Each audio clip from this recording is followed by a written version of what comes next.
దేవుని పరిశుద్ధ నామములో మీ అందరికీ ప్రత్యేకమైన శుభములు అలాగుననే ఆశీర్వాదములు కలుగునుగాక.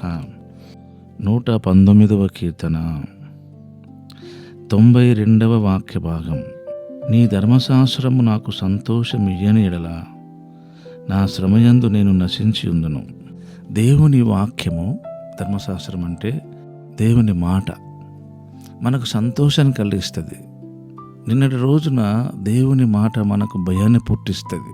ఈ రోజున దేవుని మాట మనకు సంతోషాన్ని కలిగిస్తుంది. ఎప్పుడు?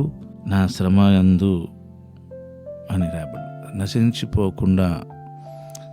జన్యునిగా మనం పడే శ్రమలు రెండు ఉంటాయి. ఒకటి, దేవుడు మనం పరీక్షించడానికైనా రావాలి, లేదా మనం పాపం చేస్తేనైనా ఆ పాపానికి పర్యవసానంగా ఆ అతిక్రమ క్రియలను బట్టి మనము పడే కష్టం.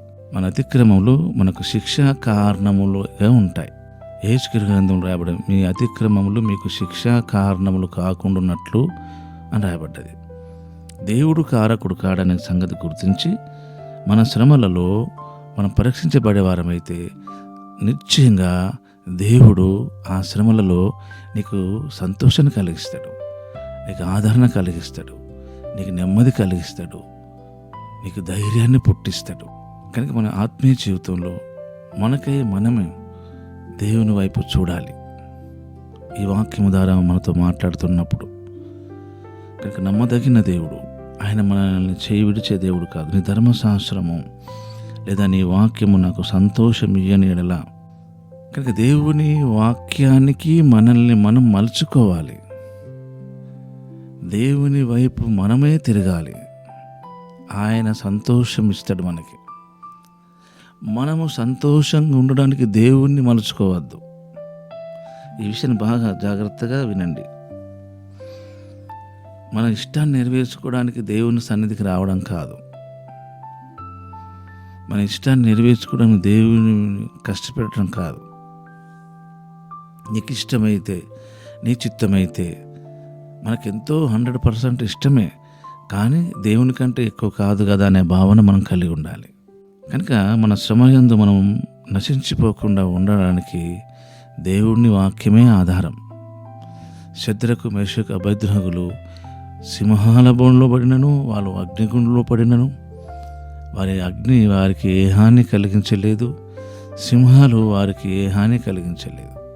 కేవలం వారు ఆ శ్రమలలో దేవుని వైపే చూడగలిగారు తప్ప రాజుకు ఏమాత్రము కాంప్రమైజ్ కాలేదు.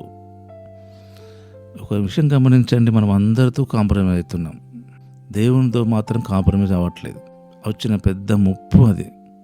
కనుక ఈరోజైనా మనం దేవునితో కాంప్రమైజ్, దేవునితో సమాధానపడి, దేవుని సన్నిధిలో మనకై మనము ఆయన వైపు తిరిగి మన శ్రమలలో నిశ్చయంగా ఈ వాగ్దానము నెరవేర్చుటకు సముద్రాన్ని దృఢంగా విశ్వసించి ఆ వాగ్దానం లేదా ఈ మాటలోని సృజనాత్మకమైన శక్తిని మనం కలిగి ఉందాము, అనుభవిద్దాము.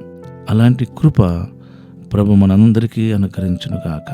పరిశుద్ధుడు అయిన తండ్రి, ప్రేమ కలిగిన దేవా, మీకు స్తుతి చెల్లిస్తూ ఇది నా వాగ్దానం కొరకై వందనాలు చెల్లిస్తూ యేసు నామములోనే ప్రార్థిస్తున్నాము తండ్రి.